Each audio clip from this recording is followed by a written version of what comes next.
Main પ્રવેશદ્વાર પર રામ શ્યામ ઘનશ્યામની મૂર્તિ પધરાવી પ્રવેશદ્વારનું કરાયું લોકાર્પણ।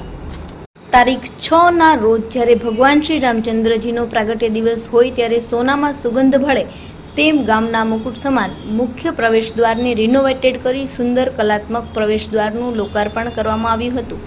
આ પ્રસંગે સૌપ્રથમ ગામના રામજી મંદિર હવેલી તેમજ સ્વામિનારાયણ મંદિરથી ભવ્ય અતિભવ્ય શોભાયાત્રાનો પ્રારંભ થયો હતો। જુદા જુદા શણગારવામાં આવેલા ટ્રેક્ટરમાં ભગવાન શ્રી રામચંદ્રજી, શ્રી કૃષ્ણ અને ઘનશ્યામ મહારાજની મૂર્તિ પધરાવી હતી। સાથે જલારામ બાપા, ભોજરામ બાપા અને ભગીરથ રાજાની મૂર્તિ પણ બિરાજમાન કરવામાં આવેલી હતી। ગામના સાધુ સંતો, મહંતો અને ભૂદેવોની ઉપસ્થિતિ સાથે વિશાળ સંખ્યામાં ગ્રામ્યજનો આ શોભાયાત્રામાં જોડાયા હતા। અશ્વોની સવારી સાથે સરપંચ, પ્રવેશદ્વારના દાતા અને મહાનુભાવો જોડાયા હતા। સાંજના શોભાયાત્રા નીકળી અને ઢોલ તેમજ ડીજેના તાલે બસ સ્ટેન્ડ વિસ્તારથી મુખ્ય પ્રવેશદ્વાર સુધી પહોંચી હતી। આ પ્રસંગે કુકાવા વડિયાના ધારાસભ્ય અને મુખ્ય દંડક કૌશિકભાઈ વેકરિયાની પણ શોભાયાત્રામાં ઉપસ્થિતિ હતી। હૃદયમાં અનેરા થનગનાટ, ભક્તિભાવ અને ઉત્સાહ સાથે મુખ્ય પ્રવેશદ્વાર પર મૂર્તિ સ્થાપિત કરી આરતી પૂજન કરવામાં આવેલું હતું।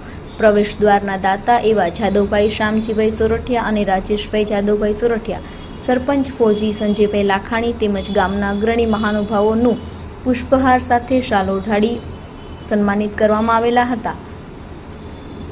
ગામના સાધુ સંતો, મહંતો અને ભૂદેવોને પણ ભેટ પૂજા સાથે સન્માનિત કરવામાં આવ્યા હતા। આ પ્રસંગે ખાખી બાપુ જગ્યા યુવક મંડળ, શ્રીનાથજી હવેલી યુવક મંડળ, ગોવર્ધનનાથ હવેલી, સ્વામિનારાયણ મંદિર યુવક મંડળ, રઘુવીરસિંહના રઘુવંશી લોહાણા યુવક મંડળ, ભગીરથ યુવક મંડળ, મચ્છુ યુવક મંડળ સહિત વિશાળ સંખ્યામાં ગ્રામજનોની પણ ઉપસ્થિતિ રહેલી હતી।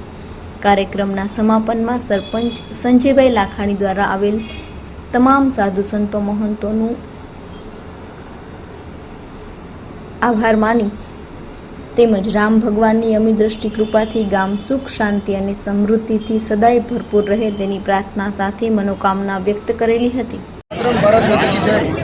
કુકાવા મોટી ગામ ખાતે જ્યારે રામ શ્યામ ઘનશ્યામ પ્રવેશદ્વારનું લોકાર્પણ તેમજ રામનવમીના પાવન ઉત્સવ નિમિત્તે જે આજે દાતાશ્રી જાદવભાઈ શામજીભાઈ સોરઠિયા હસ્તે રાજેશભાઈ જાદવભાઈ સોરઠિયા, જેમને કુકાવાનો વતન પ્રેમ અને પોતાની લાગણીથી આ કુકાવા ગામને આવી સરસ મજાની સોગાત જ્યારે રાજા મહારાજોએ દ્વાર બનાવેલો હોય અને તેને આજ સુશોભિત કરી અને ગામને રોશન કર્યું છે તે બદલ કુકાવા ગામ વતી જાદવભાઈ સોરઠિયાનો હું ખૂબ ખૂબ આભાર વ્યક્ત કરું છું અને હંમેશા ભગવાનની કૃપા એમની પર બની રહે અને કુકાવા ગામ વતી તેમની વતન પરસ્તી હંમેશા બની રહે તેવી દ્વારકાધીશને પ્રાર્થના। જય હિન્દ।